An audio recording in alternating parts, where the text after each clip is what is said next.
Which doll is the black doll? And which one is the white doll? That one. Which doll is the pretty doll? Which doll is the bad doll? Which doll is the nice doll? And why is that doll pretty? Because he's white and he has 2 eyes. Which doll is the ugly doll? Why is that doll ugly? Because he's black. Which doll looks most like you? Like me. Yeah, which one looks like you? And that one. Okay. That doll.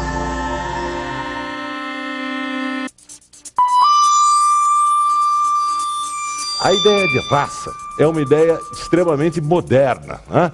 Essa ideia é uma ideia que tem 2 séculos, alguma coisa assim, não mais do que isso. É coisa diferente do etnocentrismo. O etnocentrismo, de modo geral, a ideia de que o meu grupo humano é melhor do que os outros, é algo que existe desde que existe registro escrito.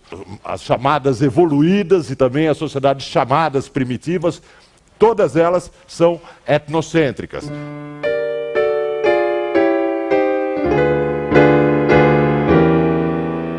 Quando receberam exploradores no século XIX, os inuits do Ártico acreditaram que os europeus queriam aprender conceitos civilizatórios com eles. Afinal, os exploradores lhe pareciam pouco higiênicos e de modos não gentis. Já na ótica dos europeus, os inuits é que eram considerados primitivos, tanto que os batizaram esquimós, que quer dizer comedores de carne crua.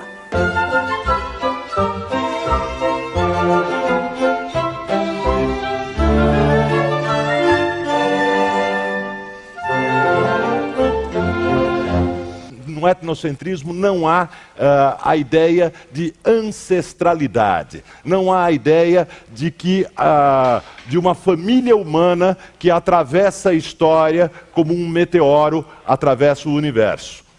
É essa ideia que é muito moderna. Uma das primeiras manifestações mais claras dessa ideia aparece com o Linnaeus. O Linneu, o inventor da classificação biológica, da taxonomia biológica, ele fala em raças, ele fala em 4 raças, né? E o que ele fala, aliás, é reproduzido até hoje. O Linneu falava na raça europeia, africana, asiática e americana. O Linneu também falava de seres estranhos, de outras raças. Ele acreditava, como muita gente naquela época, que existiam homens das florestas, mais ou menos parecido com monstros, sub-raças monstruosas diversas, né? Num mundo povoado ainda por uma imaginação fantástica que depois viria a desaparecer. O Johann Friedrich Blumenbach, o alemão, médico alemão Blumenbach, no final do século XVIII, forma vamos dizer, a aquarela das raças tal como a gente vê até hoje. Tal como o senso comum fala até hoje. Então, a ideia de brancos, negros, amarelos, vermelhos e marrons, que era a raça malaia, eram as 5 raças do Blumenbach. Linnaeus e Blumenbach, eles estavam muito ligados às ciências biológicas. Eles pensavam em raças humanas como se pensa em raças de animais. Foi o Arthur de Gobineau, o francês Gobineau, o primeiro que relacionou a ideia de raças humanas com a ideia de história. Ou seja, resolveu que a história humana é uma história protagonizada pelas raças. Ele pegou a ideia de raça que estava lá nas ciências naturais e transportou essa ideia para a história, para as ciências humanas. Naquela época, mais para diante um pouco, no finzinho do século, em 1899, é publicado um livro extremamente interessante, de um cara que foi um dos inspiradores do nazismo. Quando eu cito o Chamberlain, Houston Stewart Chamberlain, eu não estou enaltecendo o Chamberlain, eu estou citando um fato. Né? Chamberlain, ele publica um livro que se chama As Fundações do Século XIX. E esse livro vai ser lido, né, e vai inspirar os principais ideólogos do nazismo. É um livro fundamental para você entender a ideia tão importante para o nazismo da raça ariana. O que ele vai contar é a história da humanidade como uma história racial. E é, na verdade, a história do progresso humano como uma história racial. Existiria uma raça europeia, e dentro da raça europeia existiria um tronco principal da raça europeia, que seria o tronco ariano. E todas as grandes conquistas da humanidade seriam um produto do tronco ariano. Então, vamos dizer assim, os arianos seriam a vanguarda da raça branca, da raça mais evoluída. O livro dele é muito interessante, porque, na verdade, é um livro de história. É uma história corrompida, uma história deturpada, é uma história reescrita por um pensamento radicalmente racial.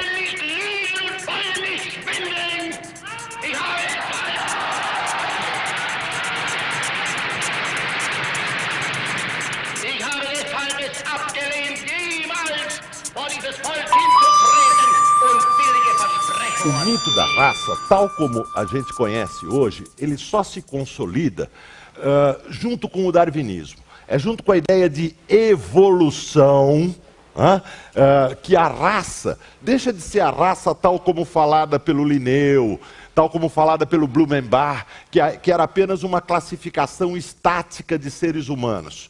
A raça passa a ser alguma coisa ligada à ideia de evolução. Então, a superioridade da raça branca derivaria do fato dela ser mais evoluída biologicamente do que as demais. E aí você tem uma hierarquia de evolução racial que coloca, evidentemente, os europeus, os brancos, no ponto mais alto da escala, os negros no ponto mais baixo da escala. Então, essa ideia vem junto com o darwinismo, embora o próprio Darwin tivesse muita dificuldade com a classificação racial. Ele chegou a escrever que classificar os seres humanos em raça é muito difícil.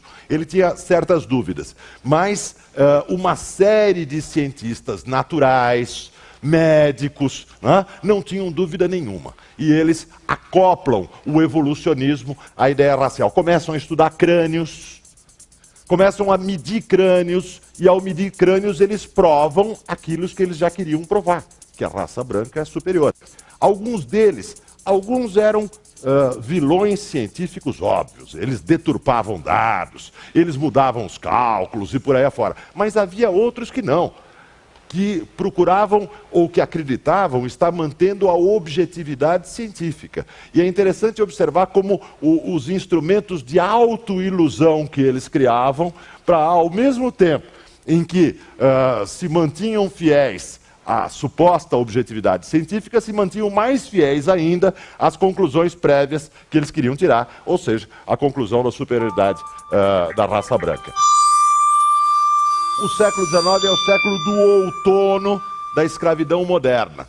A maior parte da escravidão moderna aconteceu nos séculos anteriores, e ela não precisava de justificativa política ou moral. Não precisava. Por que algumas pessoas eram escravas? Porque tinham sido escravizadas. Qual é o problema disso? A escravidão existiu em toda a história humana, entre todos os povos.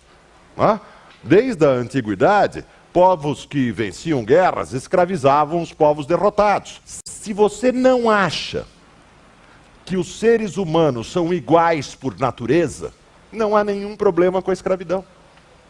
E ninguém achava que os seres humanos eram iguais por natureza até o século XVIII. Se você chegar para alguém no século XIV, XV, XVI e falar, bom, os seres humanos são iguais por natureza, você vai ser considerado um louco. Os seres humanos eram diferentes por natureza. Uns eram nobres, outros não eram nobres. Uns tinham sangue azul, outros não tinham.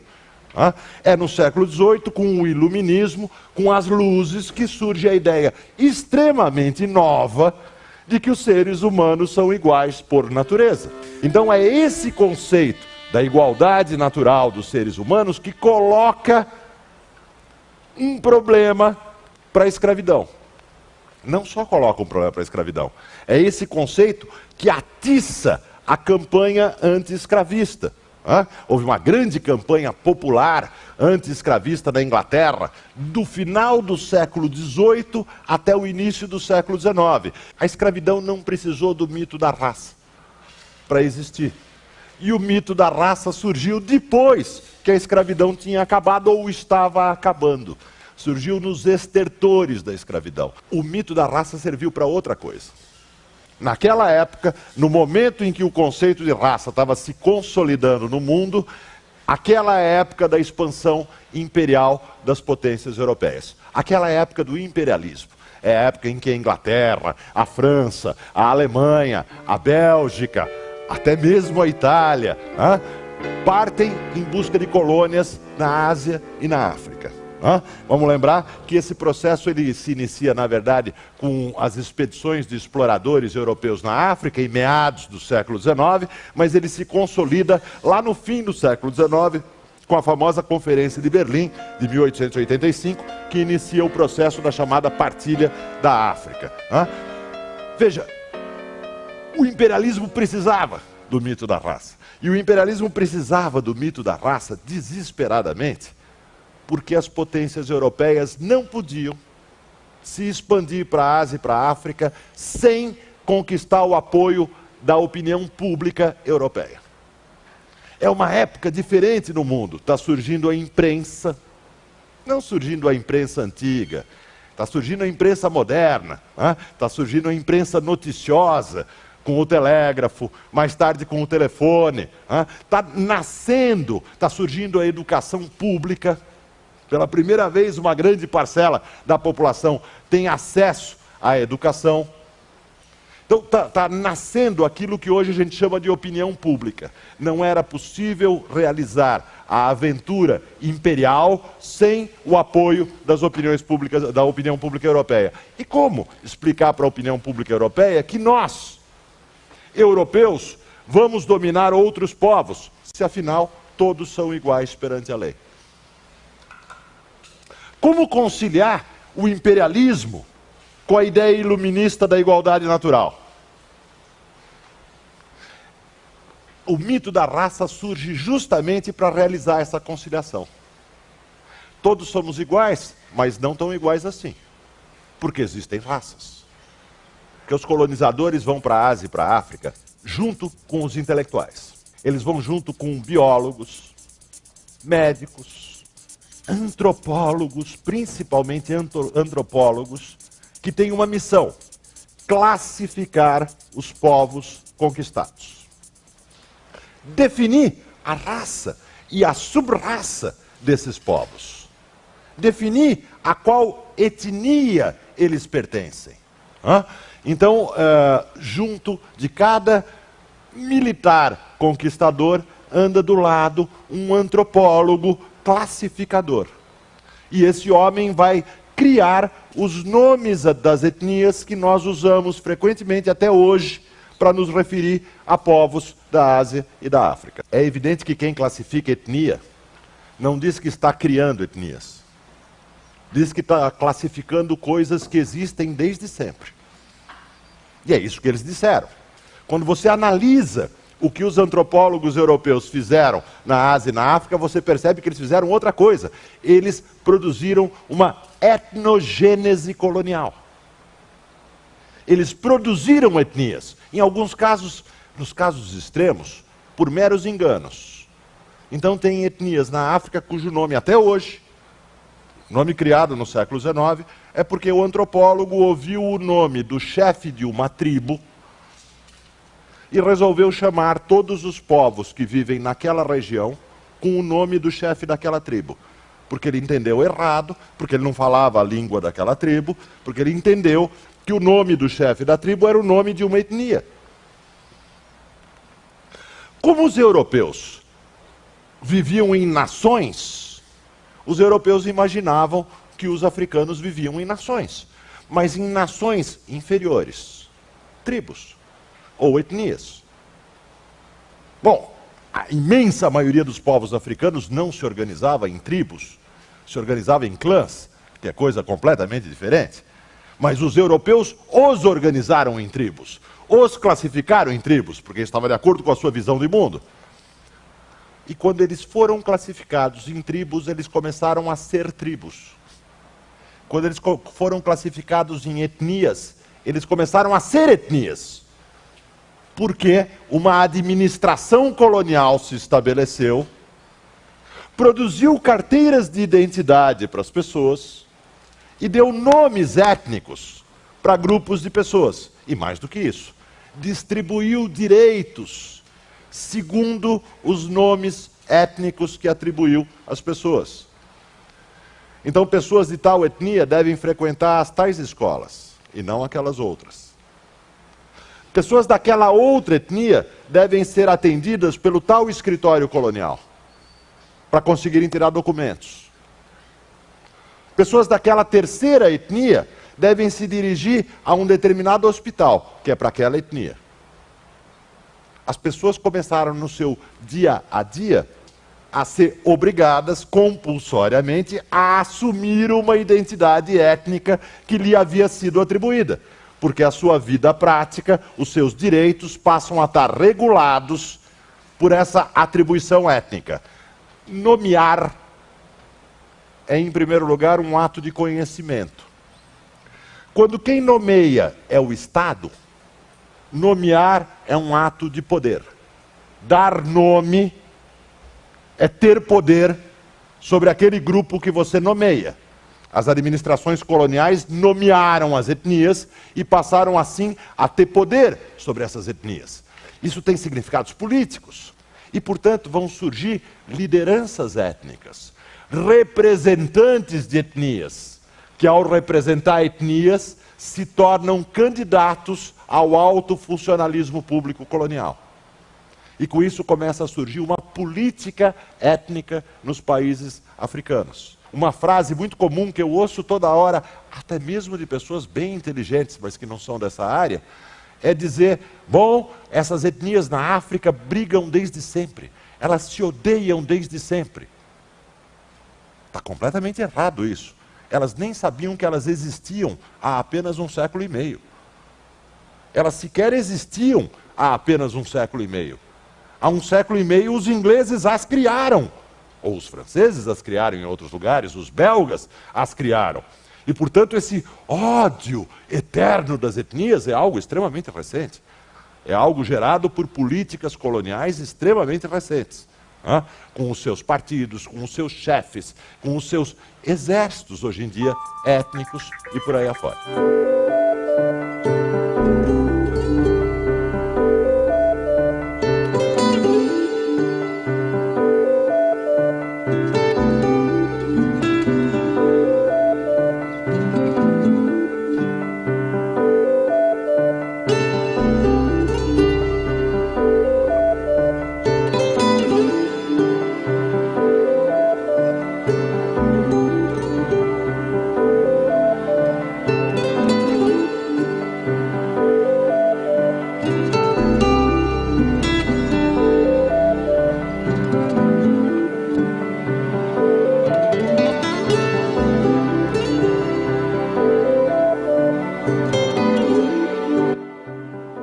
Em Portugal, jovens que não possuem documentação passam por muitas dificuldades. No DOC TV CPLP, hoje, meia-noite.